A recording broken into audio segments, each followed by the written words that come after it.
The phone rang at precisely 7:30 a.m., just as it had every Tuesday for the past month. Thomas Reynolds didn't need to check the caller ID.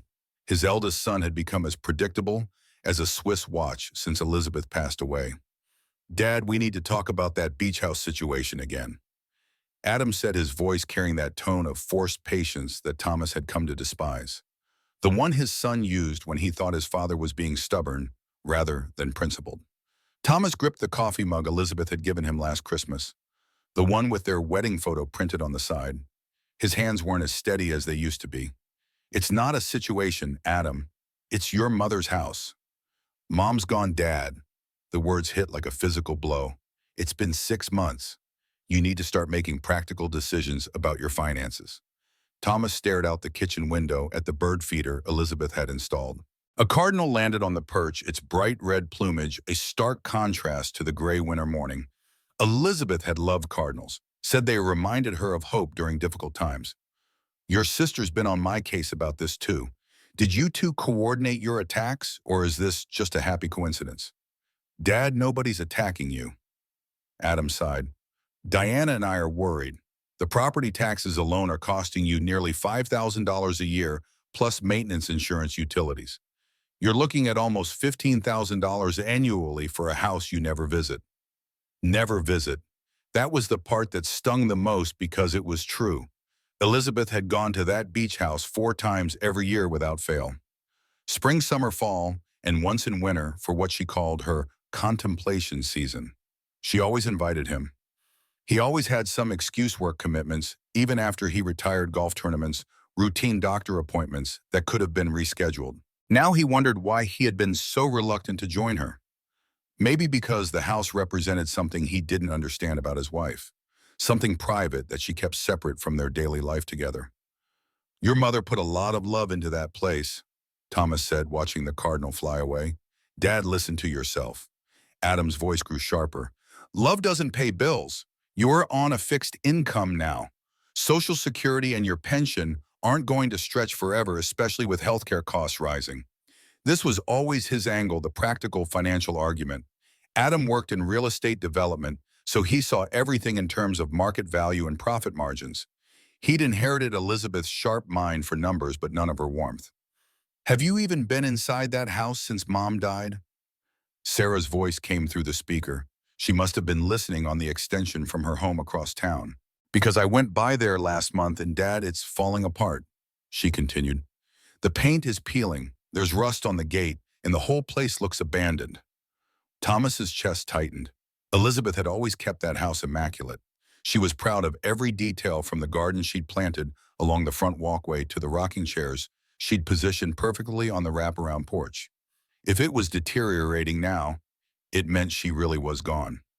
"Maybe I should go take a look," he said quietly. "Why, Adam jumped in immediately. "Dad, you're 74 years old. You have no business driving 3 hours each way to look at a property you're going to sell anyway.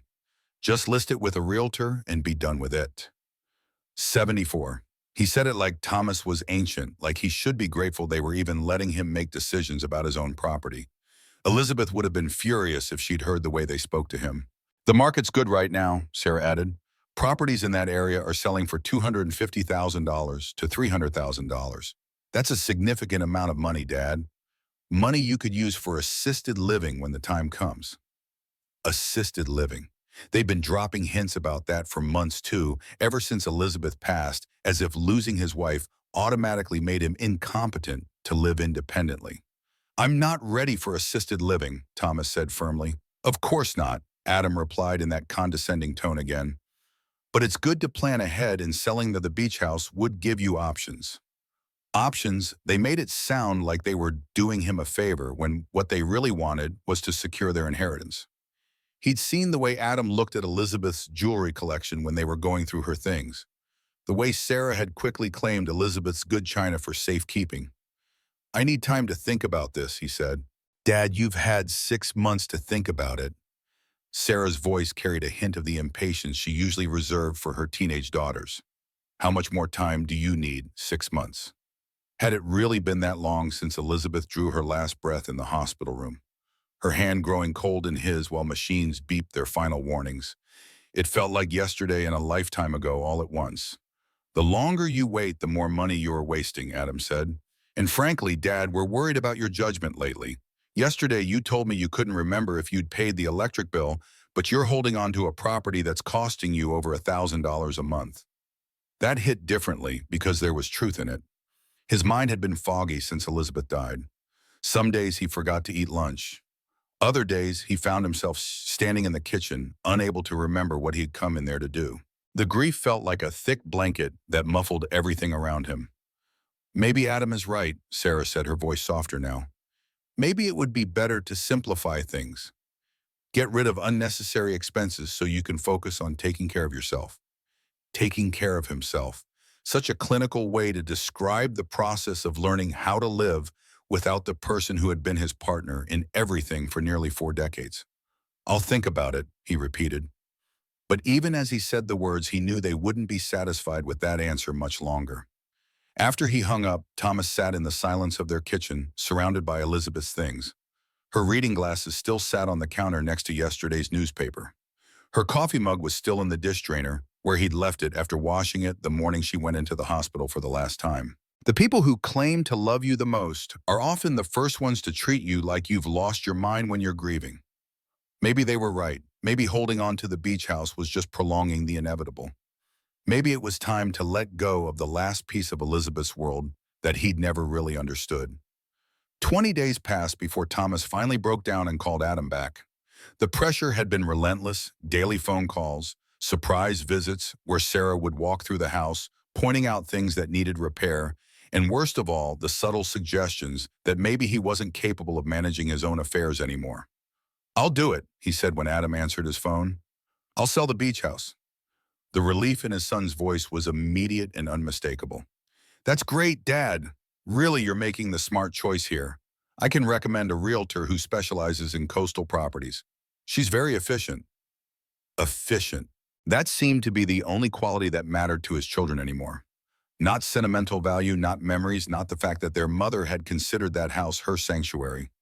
"Before we list it, I want to go down there one more time," Thomas said, "to collect any personal items that might still be there." There was a pause. "Dad, is that really necessary? I mean, what could be there that's worth a 6-hour round trip?" "Your mother spent a lot of time there, Adam. There might be photographs, books, things that have sentimental value." Another pause, longer this time. "Okay, but don't go alone. Why don't Diane and I come with you? We can help you sort through everything." The last thing Thomas wanted was his children pawing through Elizabeth's private things, making snap decisions about what was worth keeping and what should be thrown away. They'd already done enough of that when they cleared out her closet. "I need to do this myself," he said firmly. "Dad, you're talking about a 3-hour drive each way. What if something happens? What if your car breaks down or you have a medical emergency?" Medical emergency. They'd been using that phrase a lot lately, as if he were a ticking time bomb ready to collapse at any moment. Yes, he was 74.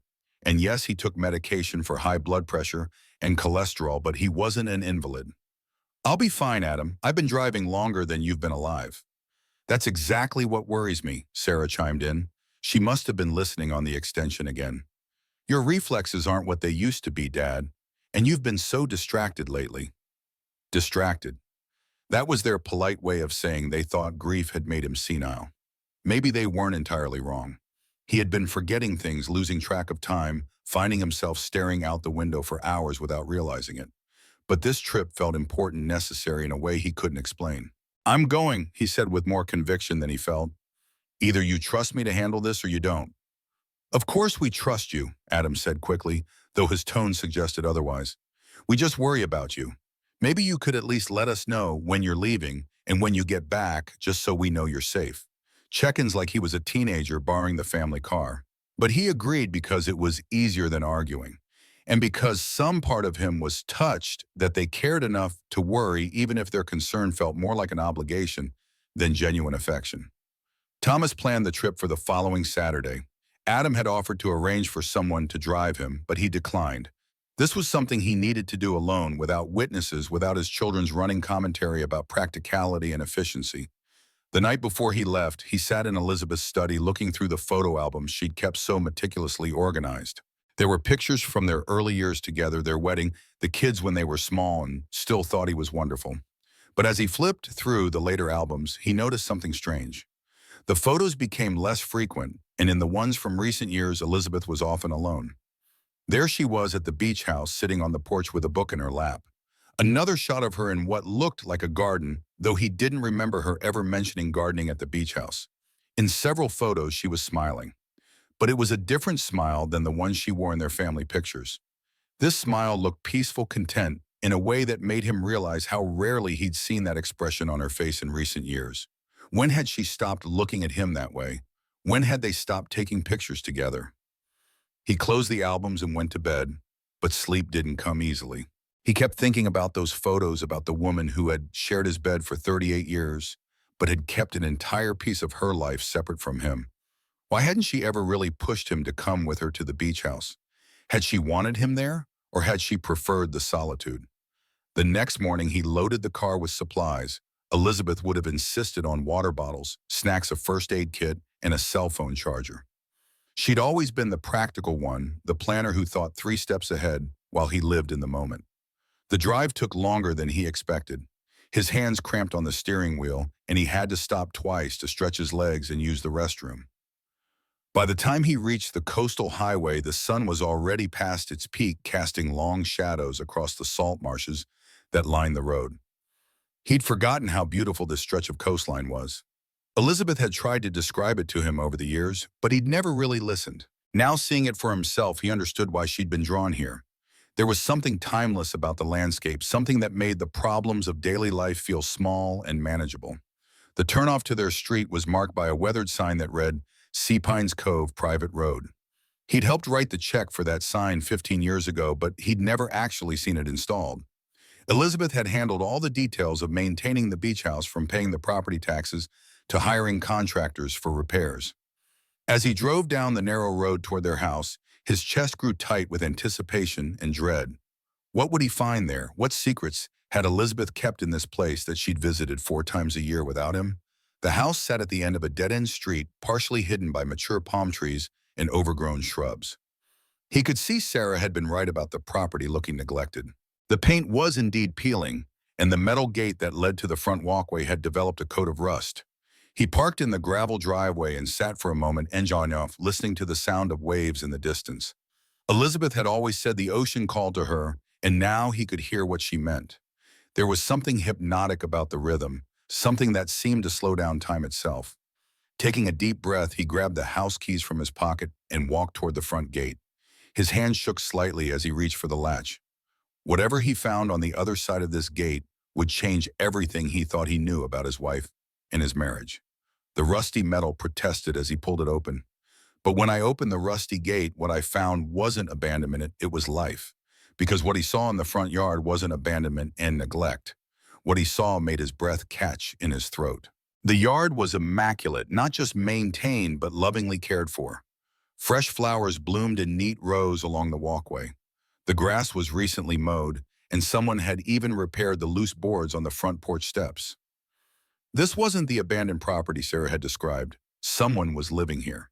His first instinct was to get back in the car and call the police. They'd had squatters, people who had broken into their house and made themselves at home. But as he looked closer, he noticed something that stopped him cold. Hanging from the porch railing was a wind chime that he recognized. Elizabeth had bought it at a craft fair in town 3 years ago. He remembered because she'd been so excited about it, and he'd grumbled about the expense. Children's laughter drifted from behind the house, followed by the sound of a woman's voice speaking in Spanish. His Spanish was rusty, but he caught enough to understand she was telling someone to be careful near the water. He walked slowly up the front steps, his heart pounding so hard he could feel it in his ears. The front door was painted a cheerful yellow, Elizabeth's favorite color, and there were potted plants arranged carefully on either side. Through the window, he could see furniture that looked familiar, but also things that definitely hadn't been there the last time he'd visited this house 20 years ago. Before he could knock, the door opened. A small Hispanic woman, probably in her 50s, stood in the doorway holding a dish towel. Her dark hair was streaked with gray and pulled back in a neat bun, and she wore a simple blue dress with an apron tied around her waist. When she saw him, her face went pale. Senor Thomas, she said in accented English, her voice barely above a whisper. She knew his name. This woman who was clearly living in his house knew who he was. I'm sorry, he managed to say. I think there's been some kind of mistake. This is my property. My wife and I own this house. The woman's eyes filled with tears, and she pressed the dish towel to her mouth. Senora Elizabeth, she whispered. She died 6 months ago, Thomas said gently, though his mind was racing. How did this woman know Elizabeth? And why was she crying about his wife's death, like she'd lost someone close to her? Please, the woman said, stepping back and gesturing for him to come inside. Please, I explain everything. My name is Rosa Hernandez. He hesitated for a moment, then stepped across the threshold into what had once been their beach house living room. The furniture was arranged differently than he remembered, and there were personal touches everywhere. Family photographs on the mantel, children's drawings stuck to the refrigerator, with magnets, a basket of yarn, and knitting needles beside one of the chairs. You've been living here, he said. It wasn't a question. Rosa nodded, tears streaming down her cheeks. 12 years, she said. Senor, she saved my family. 12 years, Thomas repeated, trying to process what she was telling him. Elizabeth knew you were living here for 12 years. She bring us here after Hurricane Isabella, Rosa explained, sitting down heavily in one of the chairs. We lose everything. Our home, our jobs, everything. We have nowhere to go. And Senor Elizabeth, she find us at the shelter.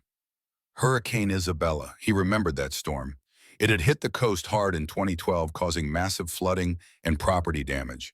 Elizabeth had been concerned about their beach house, and she'd driven down to check on it right after the hurricane passed. She'd come back saying the house was fine, just minor wind damage that she'd already arranged to have repaired.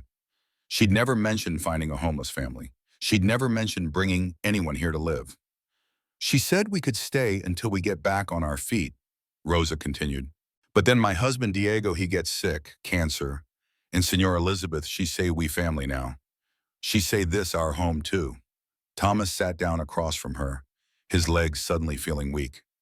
Your husband had cancer. 5 years he fight, Rosa said, fresh tears flowing. Senora Elizabeth, she help us with medical bills. She drive him to treatments when I have to work. She like how you say angel. An angel. Elizabeth, who had always been generous with charities but practical about money, had been secretly supporting a family for 12 years. She'd been paying their medical bills, giving them a place to live, treating them like family. Where is your husband now? He asked. He passed 2 years ago, Rosa said quietly. Same sickness that takes Senora Elizabeth. The same sickness. Thomas felt like he'd been punched in the stomach. Elizabeth had cancer. Rosa's eyes widened and she covered her mouth with her hand. You not know, she whispered. Know what? His voice came out sharper than he intended. She fight cancer for 3 years, Rosa whispered. She come here for treatments at the hospital in Jacksonville. She say she not want to worry you, not want to be burdened. The room started spinning. Elizabeth had been fighting cancer for 3 years and he hadn't known. She'd been driving to Jacksonville for treatments, staying in this house being cared for by a woman he'd never met. The treatments, he said slowly. That's why she came here 4 times a year. Rosa nodded. Every 3 months she come for tests and treatment. She stay with us and we take care of her. She like mother to my children. Children. Thomas looked around the room again, really seeing it this time. The drawings on the refrigerator, the small shoes lined up by the back door, the video game controllers on the coffee table. How many children do you have? He asked. 3, Rosa said with a sad smile. Miguel is 22 now. He work at the marina. Lucia's 18. She start college this fall. And little Mateo, he is 15. They've lived here their entire lives, he realized. Since Miguel was 10, Lucia was 6. This is the only home Mateo has ever known. Thomas tried to imagine it. Elizabeth coming here every 3 months, not for relaxation or solitude like he'd thought, but for cancer treatments. Staying with his family who had become her second family, being surrounded by children who loved her, while she fought a disease she'd kept secret from her own husband. Why didn't she tell me? He asked, though he wasn't really expecting Rosa to answer. But she did. She say you have enough worry. She say you good man, but you not understand why she need this place. She say this her secret garden, where she can be sick without making everyone sad. A secret garden. That's how Elizabeth had seen this house, not as property or an investment, but as a refuge where she could be vulnerable without burdening the people she loved. The money, Thomas said suddenly. The maintenance costs, the utilities feeding your family. Where did the money come from? Rosa looked uncomfortable. She have job here. She work part-time at the art gallery in town. She say the money she make stay here for the house for us. Elizabeth had a job. His wife, who he thought was simply taking relaxing vacations 4 times a year, had been working to support another family while battling cancer alone. Sometimes the person sleeping beside you for decades is the one you know the least. Senor Thomas, Rosa said carefully, your children, they know about us. What do you mean? After Senor Elizabeth passed away, they come here. They tell us we have to leave. They say you selling the house and we have no right to be here. His chest tightened with a familiar anger. The man he very angry. He say we taking advantage, we stealing from family. The woman she not so angry, but she say we have to go before you find out. Adam and Sarah knew. They knew about Rosa and her family, and they'd tried to evict them secretly. They'd stood in his kitchen and lectured him about wasted money and impractical expenses, knowing full well that this house was home to a woman who had cared for their mother during the worst time of her life. What did you tell them? He asked. We say we wait to talk to you first. We respect Senor Elizabeth too much to leave without you knowing the truth. The truth. His children had known the truth about Elizabeth's secret life, about her cancer, about this family she'd helped, and they'd chosen to hide it from him. They'd been willing to throw a grieving family out of their home rather than let him discover what kind of woman his wife really was. The sound of footsteps on the porch interrupted his thoughts. The back door opened and a teenage boy walked in, sandy and sun-bronzed from a day at the beach. When he saw Thomas sitting in the living room, he stopped short. Mama, he said to Rosa, his voice uncertain. Mateo, come meet Senor Thomas, Rosa said gently. Senor Elizabeth's husband. The boy's face lit up with recognition and something that looked like relief. Senor Thomas, Senor Elizabeth, she talk about you all the time. She say you good man. You just need time to understand. Understand what Thomas wanted to ask. But looking at this boy who had grown up in his house, who had been loved by his wife like a grandson, he was beginning to realize that the person who needed understanding wasn't Elizabeth. It was him. Mateo sat down at the kitchen table where Rosa had served Thomas coffee and homemade empanadas. He moved with the easy familiarity of someone who belonged here, and Thomas noticed he had Elizabeth's same habit of drumming his fingers when he was thinking. Senor Elizabeth always say you come here someday, he said, studying Thomas's face. She keep box of letters for you in her room. What letters? Thomas asked. Rosa and Mateo exchanged glances. She write to you sometimes, Rosa explained, when she feeling sad or scared, but she never send them. She say maybe someday she'd be brave enough, but that day never come. His throat felt tight. Elizabeth had been writing letters to him that she never sent, pouring out feelings she couldn't share in person. Can I see them? Thomas asked. Rosa hesitated. Are you sure, Senor Thomas? Some things maybe they hurt to read? Thomas thought about that for a moment. In the past hour, he'd learned that his wife had battled cancer for 3 years without telling him that she'd been secretly supporting a family for 12 years, and that his own children had known about all of this and tried to cover it up. How much more could these letters hurt? I need to see them, he said. Rosa nodded and stood up. Mateo takes Senor Thomas to Senor Elizabeth's room. I get the box. Mateo led him down a hallway he barely remembered to a bedroom at the back of the house. When he opened the door, Thomas stepped into what was clearly Elizabeth's private sanctuary. The walls were painted a soft lavender and the windows faced the ocean. There was a desk positioned to catch the morning light and bookshelves lined with novels he'd never seen her read at home. She spent a lot of time here, Mateo said quietly, especially when she not feeling good from the medicine. On the nightstand beside the bed was a framed photograph that made Thomas's chest ache. It was a picture of the two of them from their honeymoon, young and hopeful and completely in love. Next to it was a more recent photo of Mateo, Lucia, and Miguel building a sandcastle on the beach. Rosa appeared in the doorway holding a wooden box that Thomas recognized. He'd made it for Elizabeth in their woodworking class 30 years ago. She'd claimed to love it, but he'd never known what she kept inside. Take your time, Rosa said, setting the box on the desk. We give you privacy. They left him alone with 30 years of his wife's secret thoughts. He sat down at her desk and opened the box with trembling hands. Inside were dozens of letters organized by date going back almost 12 years. The earliest ones were written on their regular household stationery. The later ones were on paper he didn't recognize, with a letterhead that read, Coastal Cancer Care Center. He picked up one from the middle of the stack, dated 3 years ago. My beloved Thomas, today, I found out that the cancer has come back. Dr. Martinez wants to start chemotherapy right away, but I asked for a few days to think about it. Not because I'm not going to fight, I am, but because I need to figure out how to do this without destroying the peace you found in your retirement. You've been so happy these past few months playing golf with Bill, working in the garden, you're reading those mystery novels you love. You smile more than you have in years. How can I take that away from you by telling you I'm sick? And I know what you're thinking as you read this, that I should have told you immediately that we should face this together. And you're right, but Thomas, you've spent 40 years taking care of everyone else. You worked 60-hour weeks to provide for our family. You held my hand through 2 miscarriages. You sat in waiting rooms during my mother's long illness. You've earned the right to be happy without worrying about me. Rosa says I'm being selfish, that I'm robbing you of the chance to be my hero one more time. But I've watched you be everyone's hero for so long. Maybe it's time for me to be my own hero. Maybe it's time for me to handle something difficult without leaning on you. The children don't need to know either. Adam is so busy with his new business, and Sarah has her hands full with the girls. They have their own lives to live. They shouldn't have to watch their mother fall apart. I hope someday I'll be brave enough to share these letters with you. I hope someday I'll be able to explain why I needed this place, why I needed Rosa and her family, why I needed to keep this part of my life separate. It's not because I love you less. It's because I love you too much to watch you suffer because of my suffering. I love you, Thomas.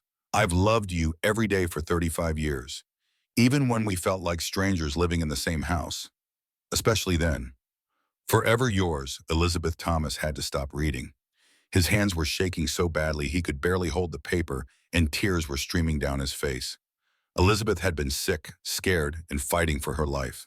And she'd done it all alone because she wanted to protect him. But the worst part was that she was right. He had been happy in retirement. He'd been playing golf and reading books and puttering around the house, completely oblivious to his wife's pain. How had he become so disconnected from the person he'd shared his life with? She didn't tell you because she loved you too much to watch you suffer because of her suffering. He picked up another letter, this one from just a year ago. My dearest Thomas, today was a good day. The latest scans show the tumors are shrinking, and Dr. Martinez is optimistic about my prognosis. I actually felt well enough to help Rosa plant new flowers in the front garden. Mateo taught me how to braid friendship bracelets, and Lucia showed me pictures from her senior prom. These people have become my family in a way I never expected. When I'm here, I'm not just Elizabeth the wife or Elizabeth the mother. I'm just Elizabeth, a woman who loves flowers and teenage gossip and the sound of children laughing. I'd forgotten who that person was. I think about bringing you here sometimes.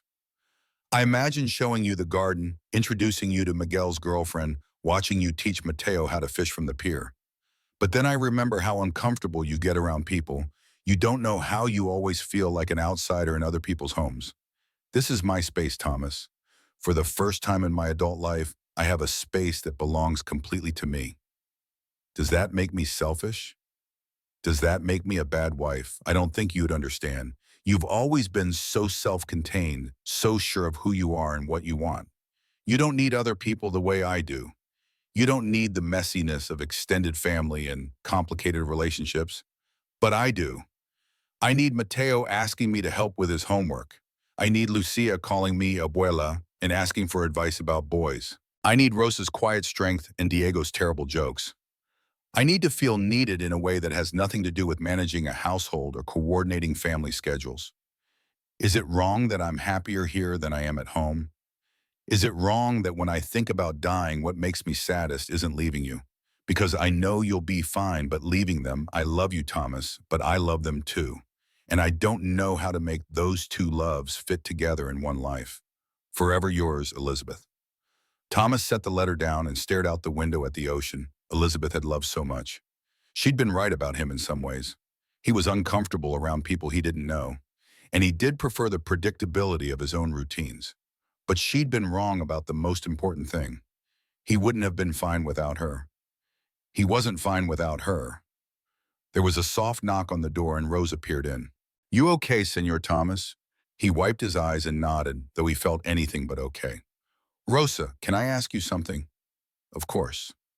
Was she happy here? Really happy? Rosa's face softened. She was herself here. Sometimes sad, sometimes scared, but always herself. At home, she say she feel like she playing role. Here she could just be Elizabeth. Just be Elizabeth. His wife had felt like she was playing a role in her own home, in her own marriage. What did that say about the life they'd built together? "There's something else," Rosa said carefully. "In the bottom of the box. She write it just before she get too sick to come here anymore." Thomas reached into the box and found an envelope marked, "For Thomas to be opened only if something happens to me." His hands trembled as he opened it, already knowing this would be the hardest letter to read. But he had to know. After 38 years of marriage, he finally had to know what his wife really thought about their life together. The final letter was different from the others. The handwriting was shakier, and there were water stains on the paper that could only have been tears. "My beloved Thomas, if you're reading this, then I'm gone, and you've finally found this place that meant so much to me. I hope Rosa and her family were able to explain why I had kept this secret from you. I hope you can understand, even if you can't forgive me. I need to tell you something that will hurt you, and I'm sorry for that. But you deserve to know the truth about our children, especially now that I won't be there to run interference anymore." Adam and Sarah know about Rosa and her family. They've known for 2 years. They found out when Adam was going through our bank statements after I gave him power of attorney for the beach house account. He saw the payments I was making for utilities and property taxes, and he hired a private investigator to find out what was happening here. When they discovered Rosa's family living here, they didn't come to you or to me. They came here and threatened Rosa. They told her she was trespassing, that they would have her arrested and her children deported if she didn't leave immediately. They told her they would claim she had been stealing from us. Rosa called me terrified and sobbing. I drove down that same day and confronted our children. Thomas, I've never seen them so cold, so calculating. They weren't concerned about us being taken advantage of. They were concerned about their inheritance. Adam told me that supporting Rosa's family was fiscally irresponsible and that I was compromising their financial future. Sarah said that I was being manipulated by people who didn't deserve our charity. When I tried to explain what this family meant to me, how they had cared for me during my illness, Adam actually laughed. He said, "Mom, you're sick. You're not thinking clearly. These people are using your condition to take advantage of you." Using my condition as if my cancer had made me stupid instead of just tired. I told them about my treatments, about how Rosa had driven me to chemotherapy when I was too weak to drive myself, about how Diego had built me a special chair for the porch so I could sit comfortably during my recovery periods. I told them how Mateo would read to me when the medications made me too nauseous to focus, and how Lucia would braid my hair when it started growing back. Do you know what Sarah said? She said, "We could have done all of that for you, Mom. You should have told us you were sick instead of confiding in strangers." But here's the thing, Thomas. They couldn't have done those things for me. Not because they weren't capable, but because they would have turned my cancer into their tragedy. They would have made my illness about their inconvenience, their schedule disruptions, their emotional burden. Rosa never once complained about driving me to treatments, even when it meant missing work. She never made me feel guilty for being sick. She never treated me like I was fragile or pathetic. She just loved me and took care of me the way family should. Our children made me choose Thomas. They said either I cut ties with Rosa's family and sell the beach house, or they would take legal action to have me declared mentally incompetent due to my illness. They said they would claim I was being exploited by con artists and that I needed to be protected from my own poor judgment. I chose Rosa's family. I chose the people who had never asked me for anything, but had given me everything I needed during the worst time of my life. Adam was furious. He said I was destroying our family legacy for people who weren't even American citizens. Sarah cried and said I was choosing strangers over my own children. But Thomas, they weren't strangers anymore. They were family in a way that Adam and Sarah had stopped being years ago. When did our children become so cruel? When did they stop seeing people as human beings and start seeing them only as financial assets or liabilities? I know we raised them better than this. I made them promise not to tell you about any of this while I was alive. I didn't want you to have to choose between your children and me. But now that I'm gone, you need to know who they really are. You need to know that when they pressure you to sell this house, it's not because they're worried about your finances. It's because they can't stand the thought of outsiders benefiting from what they consider their inheritance. Rosa has a letter from me giving her family the right to stay in this house for as long as they want. It's not legally binding, but it's my written intention. I also left money in a separate account to cover the house expenses for the next 5 years. Adam and Sarah don't know about this account. I'm telling you this not because I want you to feel obligated to honor my wishes, but because I want you to make an informed decision. If you choose to sell this house and ask Rosa's family to leave, that's your right. But if you do it knowing the truth about why our children want them gone. Thomas, you're a good man. You've always been a good man. You worked hard to provide for us. You were faithful and dependable, and you loved us the best way you knew how. But somewhere along the way, we stopped really seeing each other. We became roommates instead of partners. And our children learned to see relationships as transactions instead of connections. I don't blame you for this. I don't blame myself either. Not anymore. Sometimes people just drift apart even when they love each other. But I hope you can find your way back to the man you were when we were young, the man who cared more about being kind than being practical. Rose and her family loved me not because of what I could give them, but because of who I was when I was with them. I hope you can find people like that too. I hope you can find a family that loves you for who you are, not what you can give them. A family that chooses you back. All my love, always and forever, Elizabeth Thomas sat in that chair for a long time after finishing the letter, watching the sun set over the ocean through Elizabeth's bedroom window. His children hadn't just known about Elizabeth's secret life. They had actively tried to destroy it. They had threatened an innocent family and manipulated their sick mother, all to protect money that wasn't even rightfully theirs yet. The sound of cooking drifted from the kitchen. Rosa preparing dinner for her family just as she had done every night for 12 years in the house his wife had shared with them. The house his children wanted to sell out from under them. There was a soft knock on the door. Senor Thomas. It was Lucia Rosa's daughter. He'd heard her come home from work earlier. Mama says dinner is ready if you want to join us. Thomas looked up at this young woman who Elizabeth had watched grow from a little girl into an adult.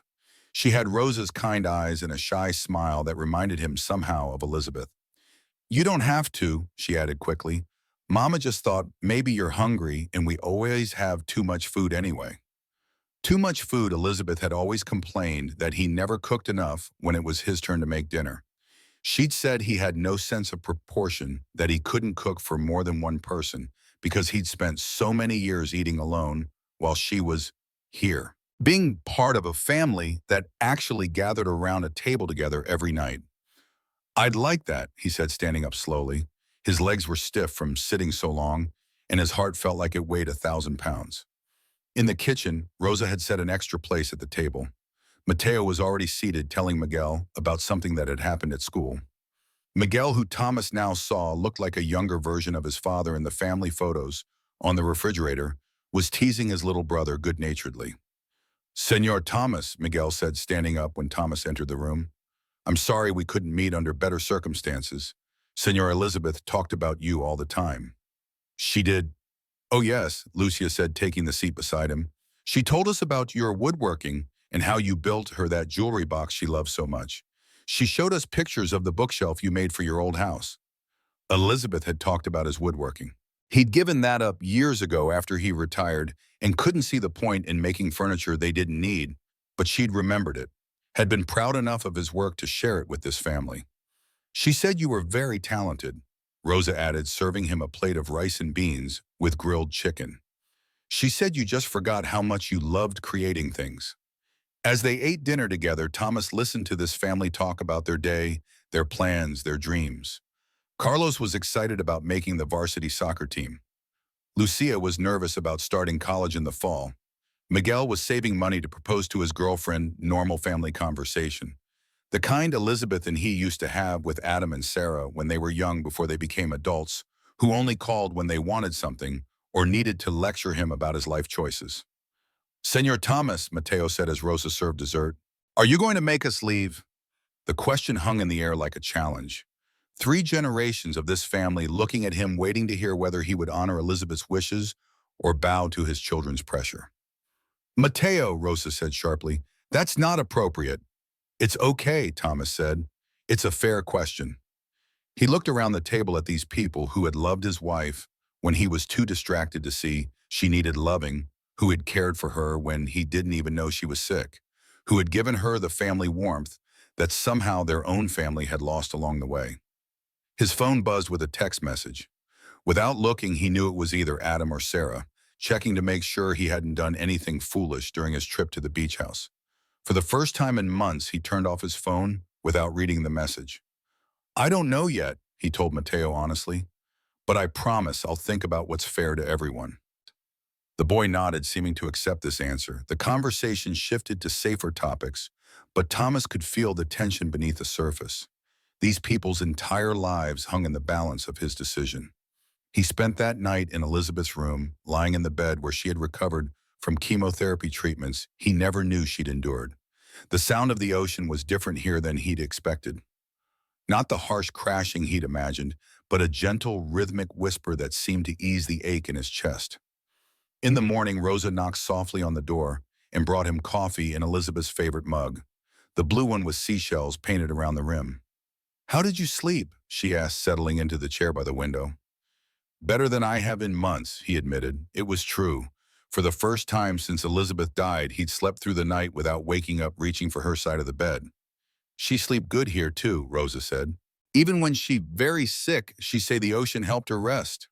Thomas sipped the coffee, which was stronger and more flavorful than anything he'd been making for himself at home.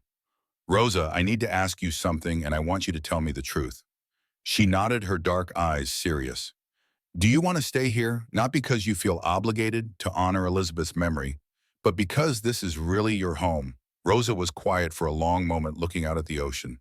My children, they born in Puerto Rico, but they grow up here. Mateo, he never know any other home. Lucia, she graduate from high school here. Miguel, he meet his girlfriend at the marina where he work. This is not just where we live, Senor Thomas. This is where we belong. And me being here, does that feel strange to you? No, she said immediately. Feel right. Senor Elizabeth always say this house too big for one person. She say it need family to make it alive. Family. He'd been thinking about that word a lot since reading Elizabeth's letters. Blood didn't automatically make you family, and living in the same house didn't guarantee connection. Family was what you built with love and daily kindness and showing up for each other when it mattered. His phone had been buzzing with increasingly frantic messages since yesterday evening. He finally turned it on to find 17 missed calls and 23 text messages. Most were from Adam and Sarah, but some were from their spouses and even from Sarah's teenage daughters. The messages followed a predictable pattern. First concern, Dad, are you okay? You said you'd call when you got there. Then irritation. We're worried sick. Please respond immediately. Finally angered. This is ridiculous. We're driving down there. The last message sent at 6:00 that morning was from Adam. Dad, we know you're upset about something. We're leaving now and should be there by noon. Don't do anything crazy until we can talk. Don't do anything crazy like honoring his wife's wishes, like treating the people she loved with basic human decency. Thomas looked at Rosa, who was pretending not to notice his agitation, but clearly waiting to see what the phone calls meant for her family's future. My children are coming here, he said. They'll be here in a few hours. Fear flashed across her face. Maybe we should leave for the day. Take the children to my sister's house until... No, Thomas said firmly. This is your home, Rosa. You don't run away from your own home. Thomas stood up and walked to Elizabeth's desk where he had left her letters scattered across the surface. Among them was a business card he'd noticed yesterday, but hadn't paid attention to Patricia Henderson, real estate attorney. Elizabeth had been planning ahead, making sure Rosa's family would have legal protection. He called the number on the card. A professional but warm voice answered on the second ring. Ms. Henderson, this is Thomas Reynolds. I believe my late wife, Elizabeth Reynolds, was a client of yours. Mr. Reynolds, yet Elizabeth was a dear friend as well as a client. I'm so sorry for your loss.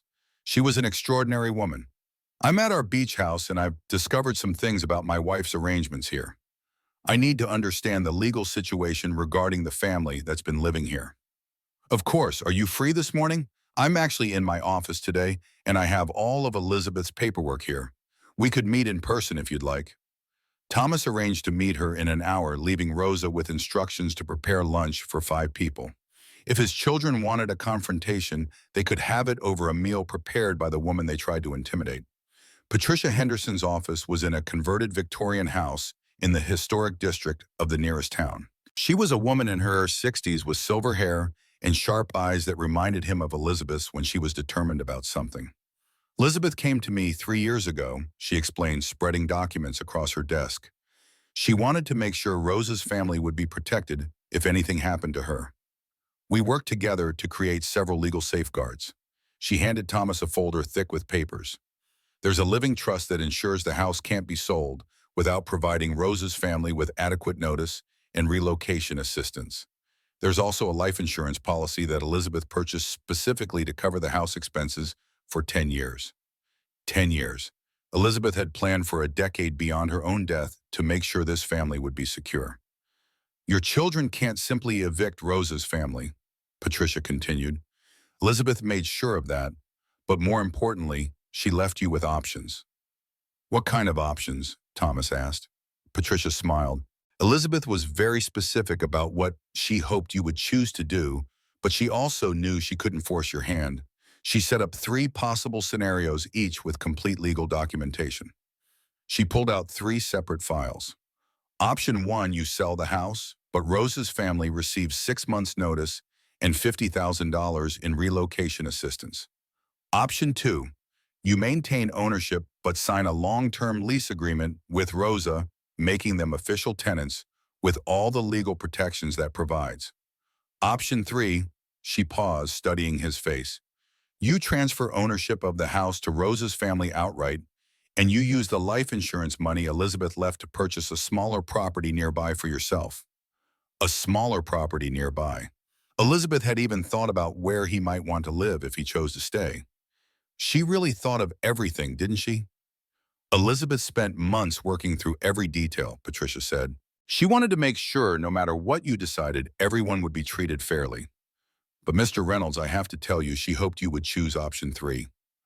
Why? Patricia leaned back in her chair. Because she said you'd been lost since you retired. She said you needed a purpose, a family that actually needed you, not just your money. She thought Rosa and her children could give you that. Thomas thought about Mateo asking for help with his homework, Lucia's shy smile when she'd invited him to dinner, Miguel's respectful handshake and genuine interest in his woodworking. When was the last time Adam or Sarah had asked for his advice about anything that didn't involve his finances? Your wife spent months planning for every possibility, Mr. Reynolds, but she hoped you would make one choice in particular. There's one more thing, Patricia said, handing him a sealed envelope. Elizabeth asked me to give you this only if you came here and met Rosa's family yourself. Inside the envelope was a short note in Elizabeth's handwriting. Thomas, if you're reading this, then you've seen what real family looks like. Don't let our children's greed destroy something beautiful. Choose love. Choose belonging. Choose the life we forgot how to give each other. All my love, Elizabeth. Thomas was still sitting in Patricia's office, staring at Elizabeth's final message when his phone rang. Adam. Dad, where the hell are you? We're at the house and there are people here claiming they live here. What's going on? Thomas could hear Sarah's voice in the background, sharp and angry. He could hear Mateo trying to explain something in his careful English and Rosa's worried responses. I'm handling some business in town, he said calmly. I'll be back in an hour. Dad, don't do anything stupid.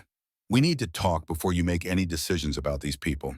And these people, as if Rosa and her children were objects to be disposed of, rather than human beings who had loved his wife. Adam, I want you and Sarah to sit down and have lunch with Rosa's family. I want you to listen to what they have to say, and I want you to remember that your mother loved these people. Dad, you're not thinking clearly. These people have been taking advantage. Thomas hung up and turned off his phone. Patricia was watching him with something that looked like pride. "What are you going to do?" she asked. Thomas looked down at the legal documents that would make Rose's family the rightful owners of the beach house Elizabeth had loved so much. The house where she'd found the family warmth that their own family had somehow lost. The house where she'd faced her illness with dignity and grace, surrounded by people who loved her unconditionally. "I'm going to honor my wife's wishes," he said, reaching for a pen, "and I'm going to choose the family that chose her." He couldn't complete the paperwork immediately. There would be more documents to sign, notarizations needed, but he made the first steps toward transferring the house to Rose's name. Patricia promised to expedite everything, understanding the urgency of the situation. As Thomas drove back to the house an hour later, he rehearsed what he would say to Adam and Sarah. He knew they would be furious, disappointed, maybe even threatening. But for the first time since Elizabeth died, he felt certain about something. He felt like he was making a choice she would be proud of. When he pulled into the driveway, Adam's silver BMW and Sarah's red SUV were parked alongside his car. From outside, he could hear raised voices. His heart sank.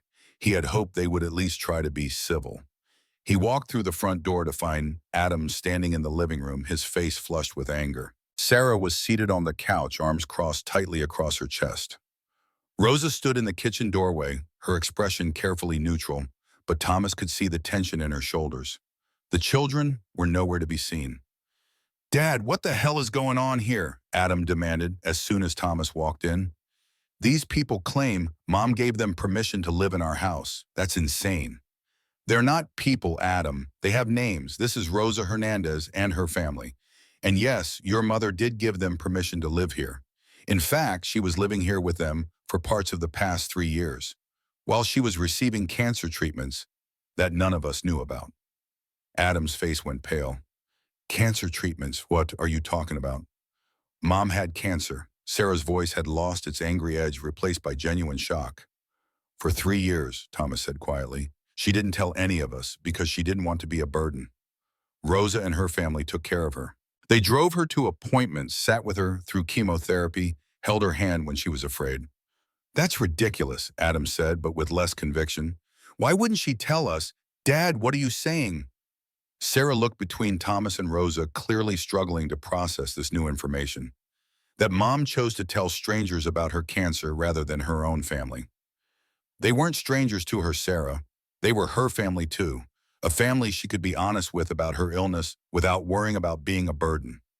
"This is emotional manipulation," Adam said, recovering his composure. "They're using Mom's death to take advantage of you, just like they took advantage of her." "Enough," Thomas said, his voice sharper than either of his children had heard in years.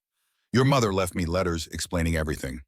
She told me about how you two found out about Rosa's family 2 years ago, about how you threatened to have Rosa deported if she didn't leave, about how you threatened to have your own mother declared mentally incompetent if she didn't cut ties with them." Sarah had the decency to look ashamed. Adam just looked defiant. "Mom was sick. She wasn't thinking clearly.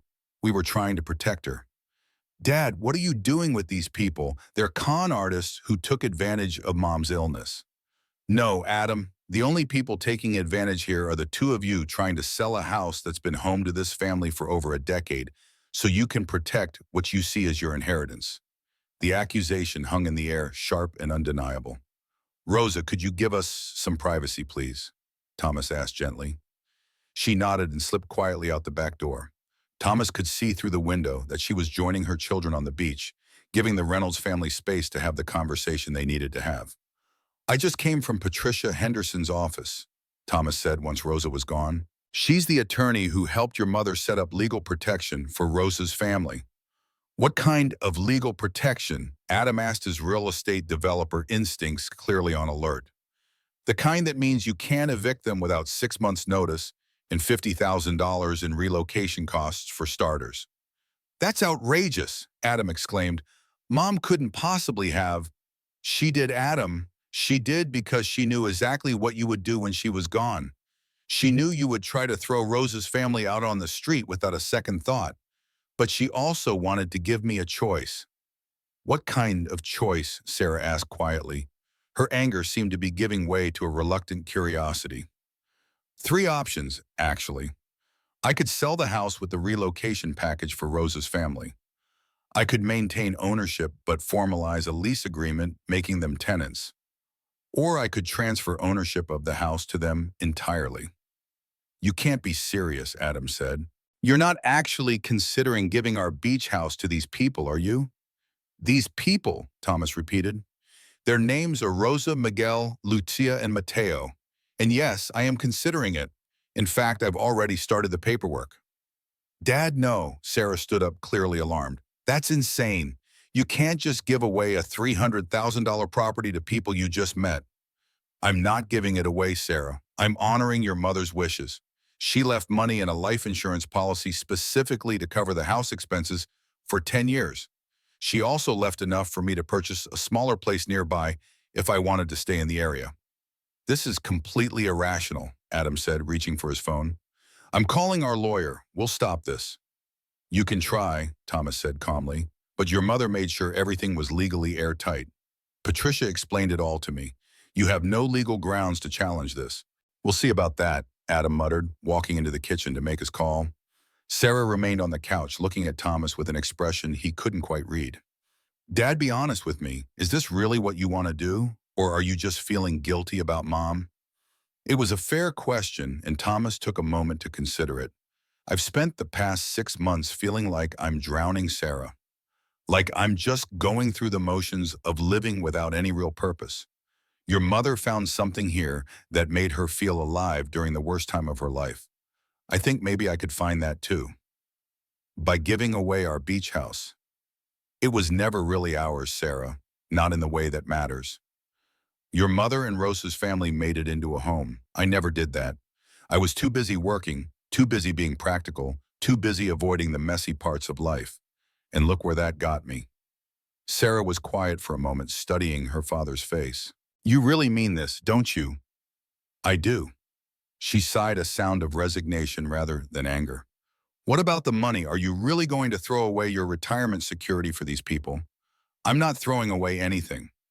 I'm investing in something your mother believed in, something I'm starting to believe in too. And besides, how much money do I really need? I have my pension, my social security, our savings. I don't need a beach house I never visit. Sarah looked like she wanted to argue further, but instead she just shook her head. I don't understand this, Dad. I really don't, but what? But I've never seen you look this certain about anything since Mom died. You seem different. Thomas hadn't considered that, but she was right. For the first time since Elizabeth's passing, he felt like he was making a choice based on something other than grief or obligation. He was making a choice based on what kind of person he wanted to be. Adam stormed back into the living room, his face red with frustration. Our lawyer says we need to see the actual documents before we can challenge anything. He's going to meet us at his office tomorrow morning. There's nothing to challenge, Adam, Thomas said wearily. Your mother made her wishes clear, and I'm going to honor them. You should too. This is insane, Adam replied. These people have manipulated both of you. Can't you see that the only manipulation I see is coming from you and Sarah, Thomas replied. You're the ones who threatened Rose's family. You're the ones who kept your mother's illness a secret from me. You're the ones who are more concerned with your inheritance than with what your mother wanted. That's not fair, Dad, Sarah protested, but without much conviction. Isn't it? When was the last time either of you called me just to see how I was doing? Not to check if I'd taken my medication or paid my bills or made a good financial decision. Just to see if I was happy. They were both silent, unable to recall such a call. That's what I thought, Thomas said. Now I think it's time for you both to go. Rose's family has prepared lunch, and I'm going to eat with them. You are welcome to join us, but only if you can be civil. I'm not sitting down to eat with the people who stole our beach house, Adam snapped. Suit yourself, Thomas said. But they didn't steal anything. Your mother gave them a home, and I'm honoring that gift. Adam stalked out the front door without another word. Sarah lingered, looking torn. Dad, she began, then stopped, uncertain what to say. It's okay, Sarah.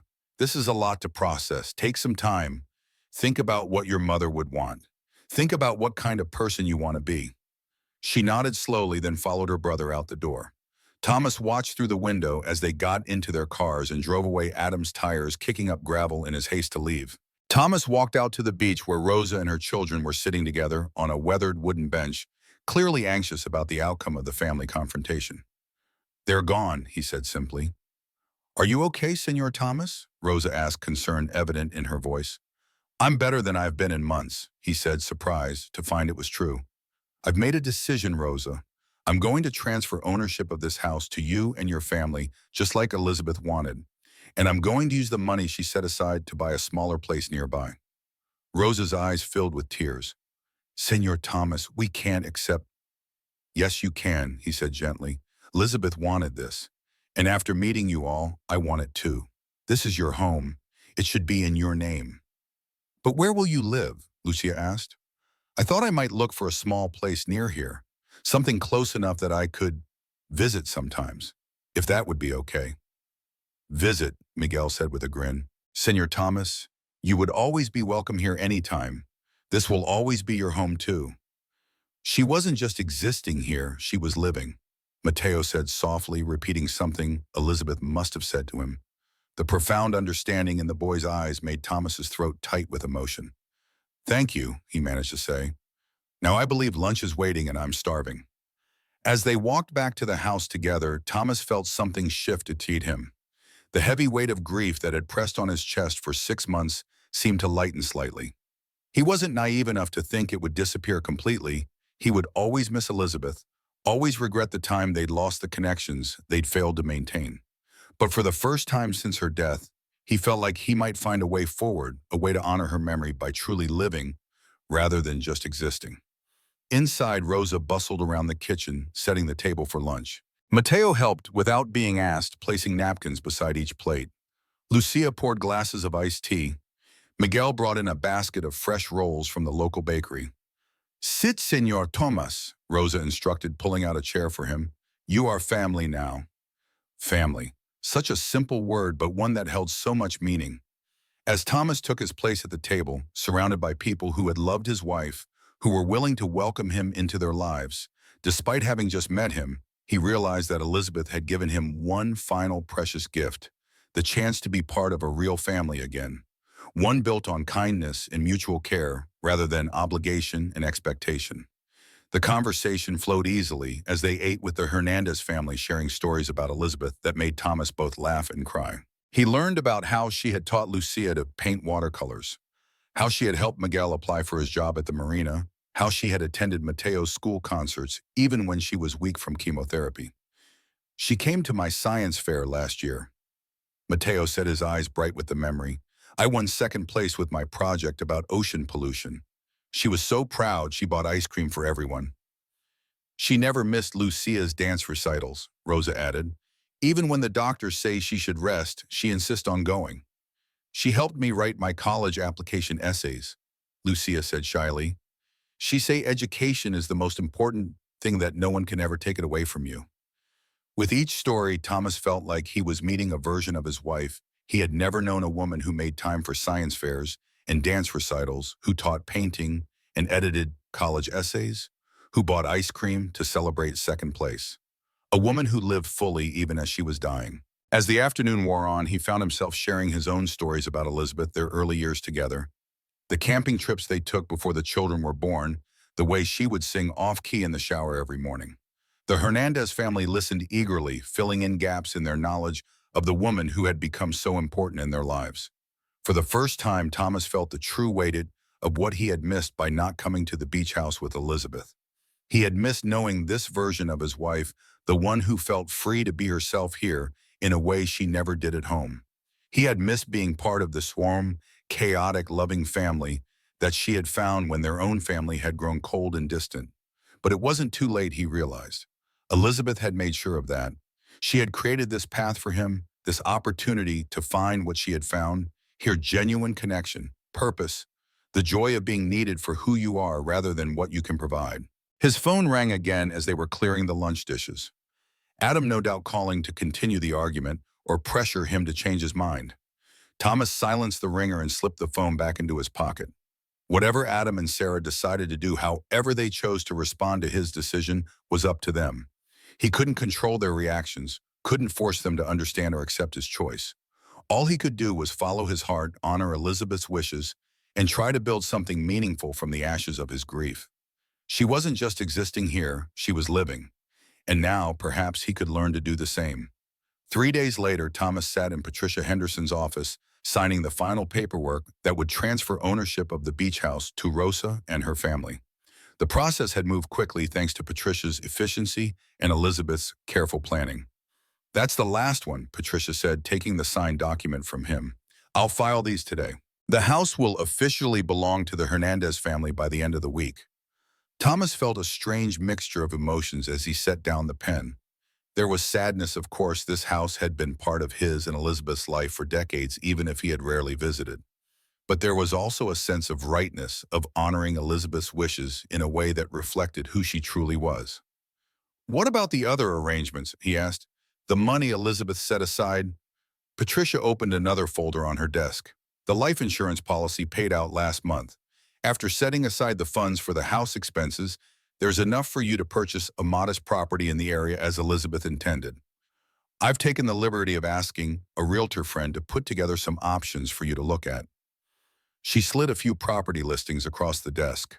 Thomas glanced at them, small cottages and condos within a few miles of the beach house, all within his budget. "Thank you," he said, tucking the listings into his jacket pocket. "I'll look these over." "Have you spoken with your children since they left?" Patricia asked gently. Thomas sighed and shook his head. "They're not taking it well. Adam has threatened legal action, but I think that's just his anger talking. Sarah has been texting asking me to reconsider. I haven't responded to either of them." "Give them time," Patricia advised. "This is a significant change and they're processing their own grief and disappointment. Elizabeth believed they would come around eventually." Did she? Thomas hadn't considered that Elizabeth might have anticipated their children's reactions. She did. She told me once that beneath all their practicality and financial focus, Adam and Sarah were still the children she raised. She believed there was goodness in them, even if it was buried deep. Thomas wished he could share Elizabeth's optimism, but the memory of his children's anger and betrayal was still too fresh. "I should get back," he said, standing up. "Rose's family is helping me sort through Elizabeth's things at the house. There are some items I want to take with me when I move." Patricia walked him to the door. "Elizabeth would be proud of you, Thomas. I hope you know that." The words stayed with him as he drove back to the beach house. Would Elizabeth really be proud of him? Or would she be disappointed that it had taken her death for him to finally visit the place she loved so much, to finally get to know the family she had come to treasure? He pulled into the driveway, noticing that Rosa had planted new flowers along the front walkway. Bright yellow marigolds, Elizabeth's favorites. The sight brought an unexpected lump to his throat. Inside, he found Lucia and Mateo carefully wrapping framed photographs in bubble wrap. They had agreed that Thomas should take all the family photos, plus any personal items of Elizabeth's that he wanted to keep. They were being meticulous, treating each item with reverence. "Senor Thomas," Lucia greeted him with a smile. "We found more of Senora Elizabeth's paintings in the closet. They're beautiful." She gestured to a stack of watercolors leaning against the wall. Thomas hadn't even known Elizabeth painted. He picked up the top one, a sunset over the ocean, the colors bleeding together in a way that somehow perfectly captured the feeling of day slipping into evening. "She was very talented," he said softly. "She painted almost every day," Mateo added. "She said it helped her forget about being sick." Another piece of Elizabeth he had never known. How many other parts of her had he missed in their decades together? Rosa emerged from the kitchen, wiping her hands on a dish towel. "How did it go with the lawyer?" she asked. "It's done," Thomas said. "The house will be in your name by the end of the week." Rosa's eyes filled with tears, a reaction that still surprised him. In his experience, people didn't usually cry when they received valuable property. But Rosa's tears weren't about the financial windfall. They were about belonging, about having a home that was truly hers after years of uncertainty. "Thank you," she said simply. "Don't thank me," Thomas replied. "Thank Elizabeth. This is what she wanted." "She wanted something for you too," Rosa said. "She left more letters in her desk. I find them this morning when I cleaning." She led him to Elizabeth's room where a small stack of envelopes sat on the desk. Unlike the letters in the wooden box, these were addressed to specific dates in the future. "For Thomas, 1 month after I'm gone. For Thomas, 6 months after I'm gone, and so on. The one on top was marked, for Thomas when he decides about the house. With trembling hands, he opened it. My dearest Thomas, if you're reading this, then you've made your decision about the beach house. Whatever you decided, I want you to know that I understand. There is no right or wrong choice here, only what feels true to you. But knowing you as I do, I suspect you have chosen to give the house to Rosa and her family. You've always had a generous heart, even when you try to hide it behind practicality and caution. It's one of the things I've always loved about you. Now I want to tell you something important. This is not the end of your story, Thomas. It's a new beginning. For too long, both of us allowed ourselves to become smaller versions of who we could be. We settled into routines and roles that were comfortable but not fulfilling. We stopped challenging each other, stopped growing together. I found my way back to myself here in this house with this family who needed me for more than just the practical things I could provide. They needed my stories, my wisdom, my presence. They reminded me that I was more than just a wife, a mother, a homemaker. I was a whole person with gifts to share. You are too, Thomas. You are so much more than the provider, the fixer, the responsible one. You have gifts to share: your woodworking, your patience, your quiet wisdom, your capacity for deep listening. Rosa's family can see those gifts even if our own children have forgotten how to look. I hope you'll consider staying nearby. Not because you feel obligated or guilty, but because I believe you might find what I found here, a chance to be your whole self again, to be needed and appreciated for who you are, not just what you can do for others. Whatever you decide, know that my love for you was never in question. Even when we were strangers living in the same house, even when we lost the knack of really seeing each other, I loved you. I just wish I had been brave enough to show you all of me while I still could. Forever yours, Elizabeth. P.S. Check the garage at the beach house. There's something there I've been saving for you. Thomas wiped tears from his eyes as he finished reading. Elizabeth had known him so well. Known he would choose to give the house to Rosa's family. Known he would need encouragement afterward. Known he would doubt himself. You're a good man, Thomas. You've always been. You just forgot how to see the beauty in unexpected places. He folded the letter carefully and put it in his pocket. Then he made his way to the garage, curious about what Elizabeth might have left for him. The garage had always been used for storage, rather than parking, filled with beach equipment, tools, and boxes of holiday decorations. But as he opened the door, he immediately saw what Elizabeth had been referring to. In the center of the space, covered with a canvas tarp, was a woodworking bench. Not just any bench, but a professional-grade setup without a lathe, various saws, and an impressive array of hand tools arranged neatly on a pegboard wall. On the workbench sat another envelope with his name on it. Inside was a simple note: remember who you used to be. It's never too late to create something beautiful. E. Thomas ran his hand over the smooth surface of the workbench. He had loved woodworking, once finding peace in the process of turning raw lumber into something useful and beautiful. He had given it up after retirement, telling himself it was impractical to keep making things they didn't need. But Elizabeth had remembered. She had created this space for him, hoping he would find his way back to something that had once brought him joy. She set this up 2 years ago, Rosa said from the doorway. She says she hopes someday you would use it. I don't even know if I remember how, Thomas admitted.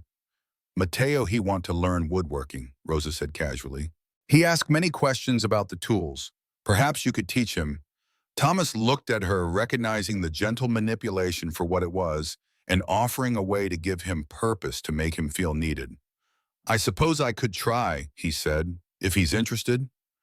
Rosa smiled, knowing she had accomplished her goal. He very interested. He asked about you every day. As Thomas began to examine the tools more closely, he heard a car pull into the driveway. Rosa tensed beside him. Are you expecting someone? He asked. She shook her head. Thomas stepped outside the garage to see a familiar red SUV parked next to his car. Sarah was getting out alone and without the angry expression he had last seen on her face. Dad, she said when she saw him, I was hoping we could talk. Thomas glanced at Rosa, who nodded, and quietly retreated into the house, giving them privacy. Let's sit on the porch, he suggested, leading Sarah to the 2 rocking chairs that faced the ocean. For a few moments they sat in awkward silence, the gentle creaking of the chairs the only sound between them. I'm not here to fight, Sarah finally said. I've been doing a lot of thinking since the other day. Oh, Thomas kept his voice neutral, uncertain where this was headed. When you said Mom had cancer for 3 years and none of us knew, she hesitated, her voice catching. I haven't been able to stop thinking about that, about her going through that alone. She wasn't alone, Thomas reminded her gently. She had Rosa and her family. But she should have had us too, Sarah said, tears forming in her eyes. She should have been able to tell us. The fact that she didn't says something about the family we became. Thomas finished for her. Sarah nodded miserably. Adam's still furious. He's meeting with lawyers trying to find a way to challenge the transfer of the house. But I kept thinking about what you asked us. When was the last time we called just to see if you were happy? And I couldn't remember. Not once since Mom died. Maybe not for years before that. Thomas was surprised by her self-awareness. Sarah had always been the more empathetic of his children, but she had still gotten caught up in the practical concerns of managing his life after Elizabeth died, rather than actually connecting with him. I'm not proud of how I've treated you, she continued, or how Adam and I acted when we found out about Rose's family. Mom was right, we were more concerned about our inheritance than about what she wanted or needed. Why are you telling me this? Thomas asked. What do you want, Sarah? She looked hurt by the question, but he needed to know if this was genuine remorse or just another attempt to manipulate him. I don't want anything, Dad. I don't want to lose you too. Mom kept so much of herself from us because we made her feel like she couldn't be honest. I don't want to make the same mistake with you. There was a sincerity in her voice that Thomas couldn't dismiss. He had raised Sarah to be thoughtful and compassionate. Those qualities had been overshadowed by pragmatism in recent years, but perhaps they weren't completely gone. I'm still transferring the house to Rosa, he said, watching her face for a reaction. I know, she said, surprising him again, and I understand why.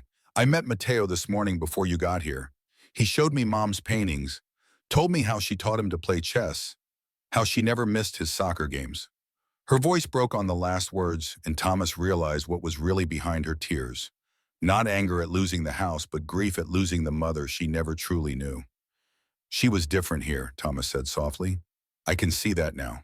The mom I knew would never have taken up painting or gone to a school soccer game. She was always so busy, so focused on running the house, organizing our lives. Here she seems like a whole person, Thomas finished. Not just a wife and mother, but a woman with her own interests and passions. Sarah nodded, wiping tears from her cheeks.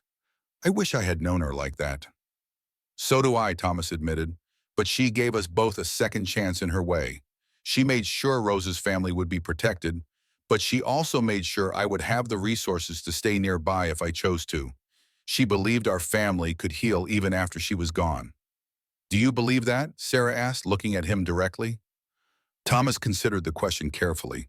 Did he believe his relationship with his children could be repaired?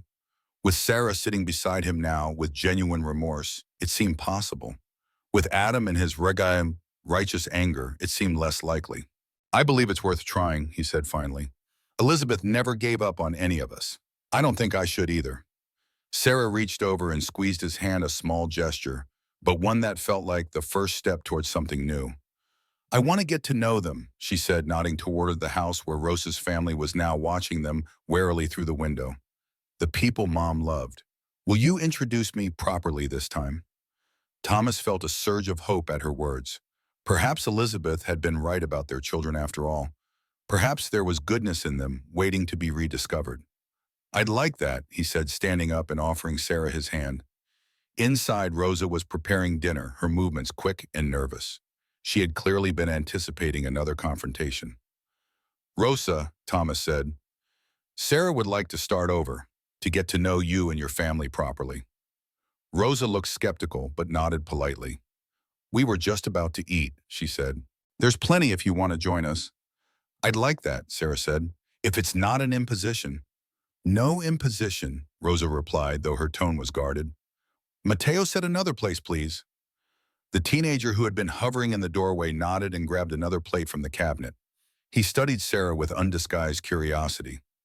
You look like Senora Elizabeth, he said, around the eyes. Sarah looked startled by the observation, then pleased. Thank you, she said. I've always been told I look more like my father. No is definitely the eyes, Mateo insisted. Senora Elizabeth had same expression with Jiwishamamelon when she thinking hard about something. Dinner was initially awkward with conversations stilted and careful. But gradually, as Sarah asked genuine questions about their lives and shared her own memories of Elizabeth, the tension began to ease. By dessert, Lucia was showing Sarah her college acceptance letters, and Miguel was discussing his plans to propose to his girlfriend.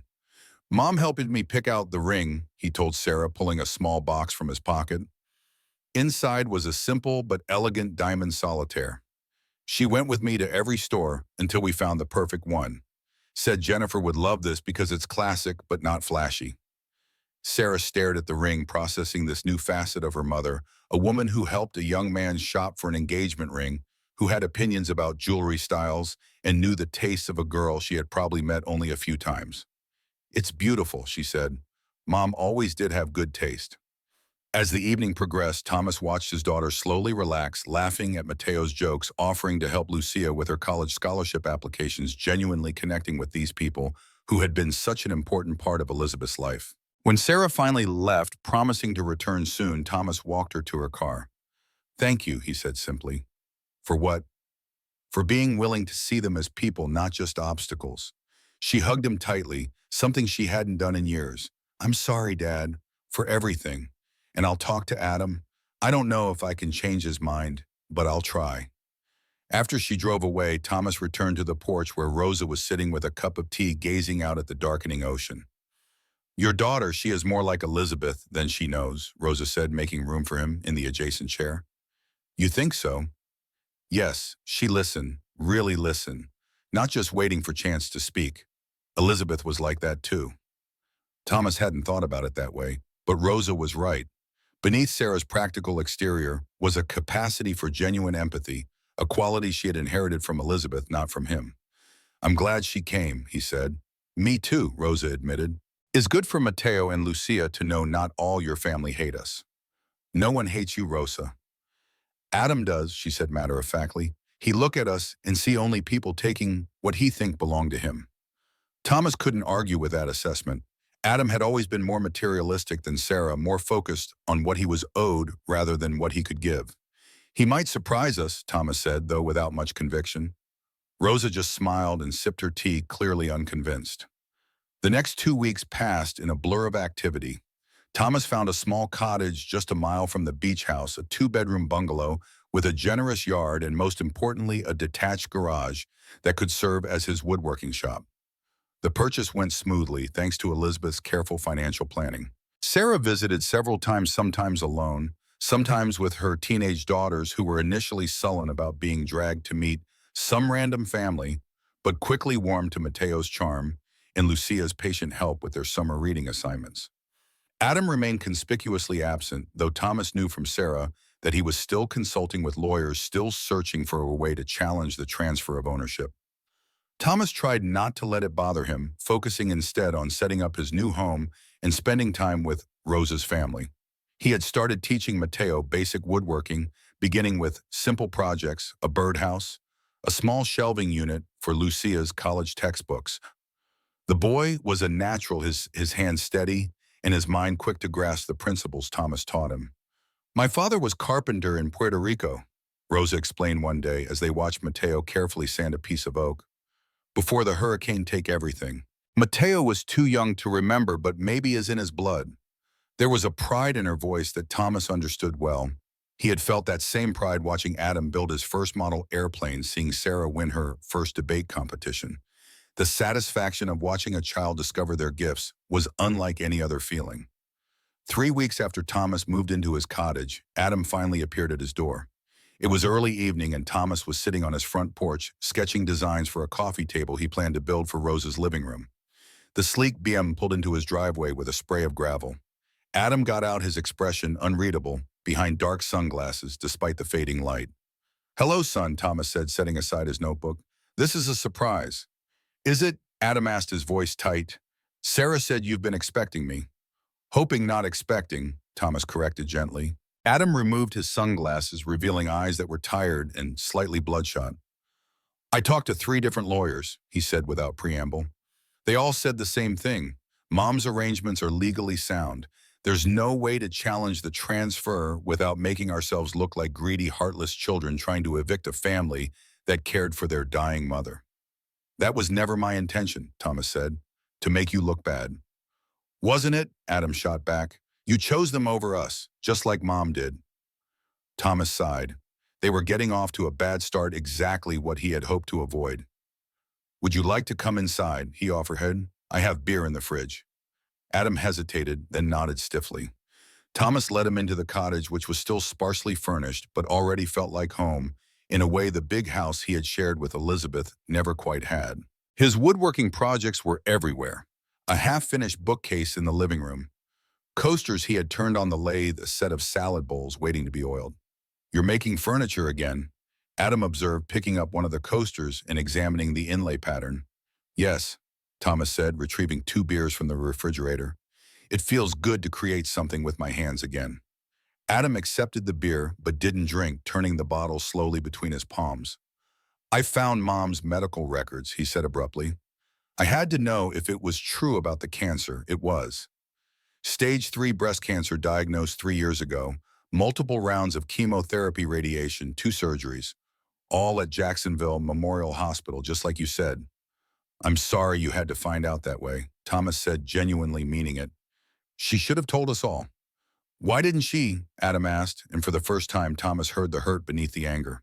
Did she really think we wouldn't want to help her, that we would make it about ourselves? Thomas chose his next words carefully.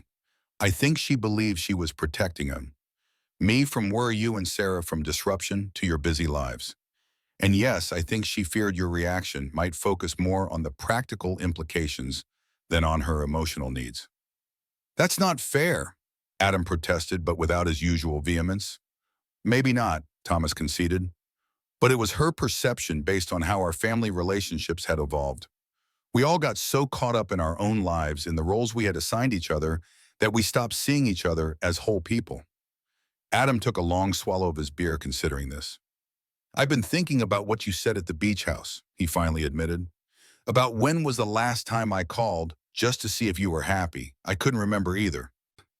It was the closest thing to an acknowledgement of wrongdoing Thomas was likely to get from his proud son, and he accepted it for what it was, a small crack in the armor of Adam's self-righteousness. It's not too late to start, Thomas said, for any of us. Adam glanced around the cottage, taking in the simple furnishings, the view of the garden through the kitchen window, the woodworking projects that spoke of renewed purpose. You really are okay with all of this, aren't you? He asked. Giving away a valuable property, moving into this place, spending time with strangers. They're not strangers to me anymore, Adam. And yes, I'm more than okay with it. For the first time since your mother died, I feel like I'm living, not just existing. Adam looked skeptical, but less hostile than before. Sarah says they're nice people, that they really loved Mom. They did, they do, and they've welcomed me into their lives with an openness that humbles me. You could experience that too if you were willing. Adam snorted softly, but it wasn't an outright rejection. I'm not promising anything, he said, but Sarah invited me to dinner at the beach house next weekend, some kind of celebration for the girl Lucia getting a scholarship. I told her I'd think about it. It was more than Thomas had hoped for. He knew better than to push. That would be nice, he said simply. She's a remarkable young woman. Reminds me a bit of Sarah at that age, actually. They finished their beers in a silence that, while not entirely comfortable, was no longer crackling with tension. When Adam left, he surprised Thomas with an awkward, brief hug, the first physical contact they had shared since Elizabeth's funeral. I'm still mad, Adam said as he put his sunglasses back on. But not at you, not really. I'm mad that Mom kept so much from us. Mad that I never got to know the version of her that those people knew. Mad that it took her dying for any of us to realize what we had lost. I understand, Thomas said.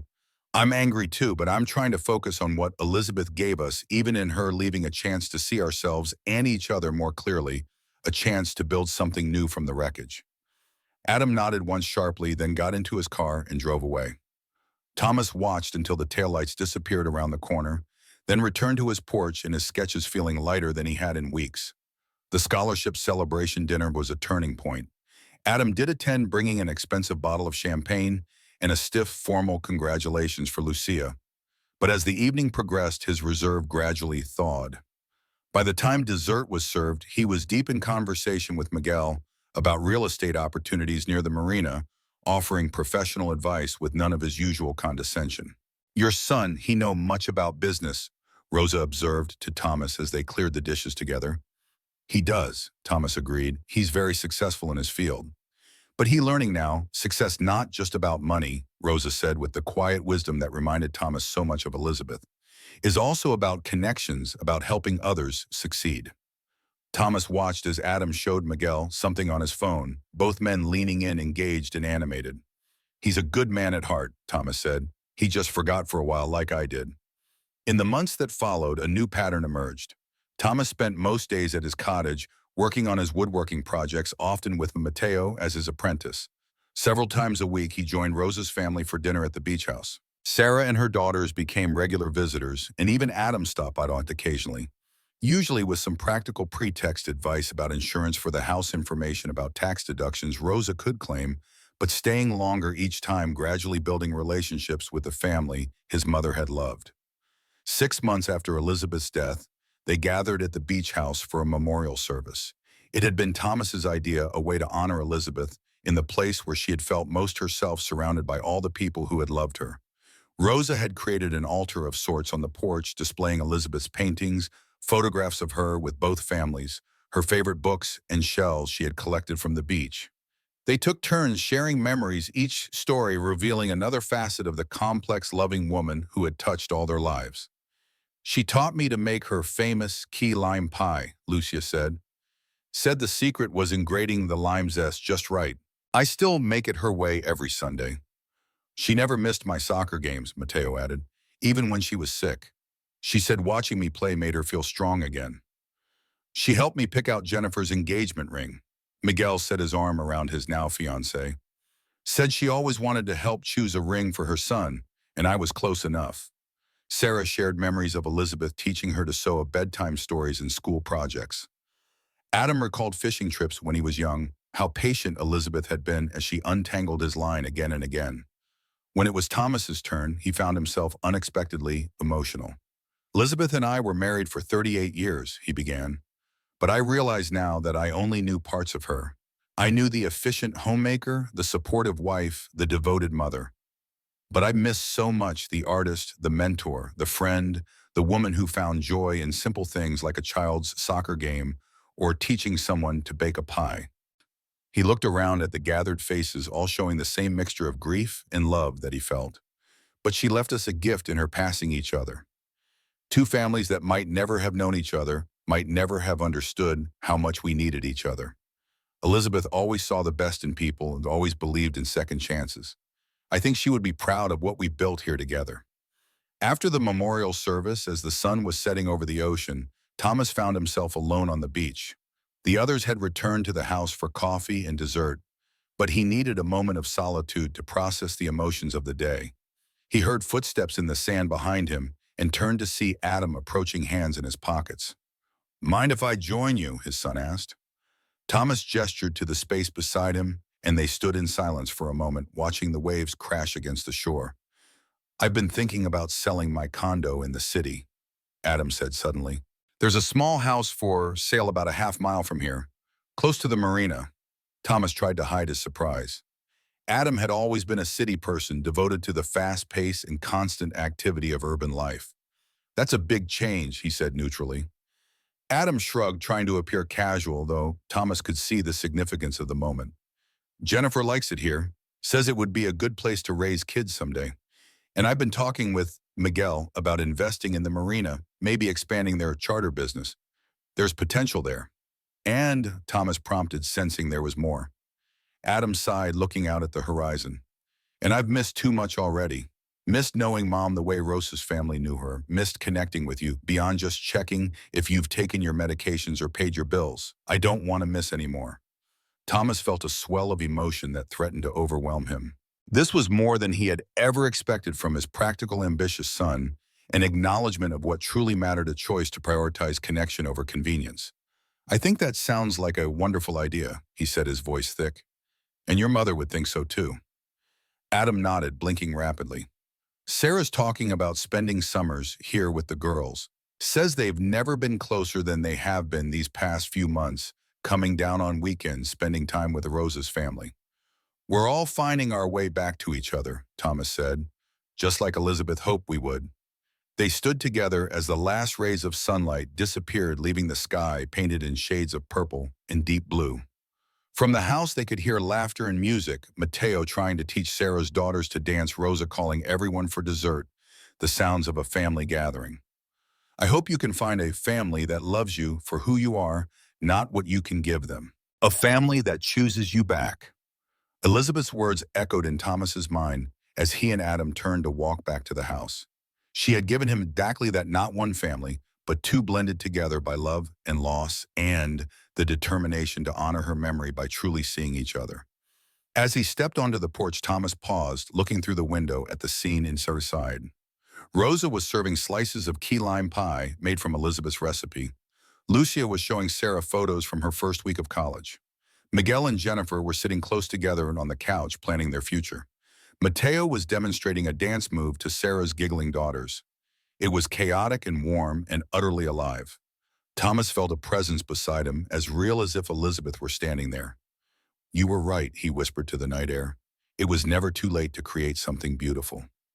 In the soft evening breeze, he could almost hear her answer, "You're a good man, Thomas. You've always been. You just forgot how to see the beauty in unexpected places." With a heart full of gratitude, he stepped inside to join his family, all of them bound not by blood, but by love, by choice, by the legacy of a woman who had seen the best in each of them even when they couldn't see it in themselves. She wasn't just existing here, she was living. And now, finally, so was he.